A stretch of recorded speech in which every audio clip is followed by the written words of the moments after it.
नमस्कार, आपण पाहताय जनमत न्यूज चॅनेल। कोगनोळीत उद्या म्हणजे सोमवारी विद्युत पुरवठा राहणार खंडित। कोगनोळी सबस्टेशन अंतर्गत येणाऱ्या सर्व गावांचा विद्युत पुरवठा सोमवार दिनांक 17 रोजी खंडित होणार असल्याची माहिती हेस्कॉम कोगनोळी सबस्टेशन कार्यालयाकडून देण्यात आली आहे।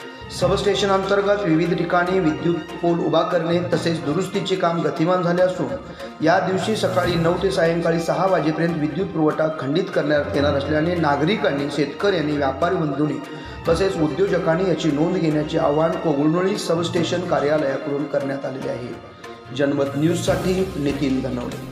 प्रवेश आपल्या मुलाला मुलीला नवोदयला प्रवेश हवा आहे का? तर मग कोगनोळी येथील निवासी व अनिवासी हलसिद्नाथ संस्थेचे दरवाजे प्रवेशासाठी आपली वाट पाहत आहेत। मोजक्या जागा शिल्लक, उत्तम शैक्षणिक वातावरण, दर्जेदार शिक्षण, यशाची हमखास खात्री। तर मग चला आजच आपल्या मुलाचा प्रवेश निश्चित करूया। श्री हलसिद्नाथ एज्युकेशन सोसायटीचे नवोदय करिअर अकॅडमी कोगनोळी, राष्ट्रीय महामार्ग क्रमांक 4 शेजारी, कर्नूल फाटा, कोगनोळी।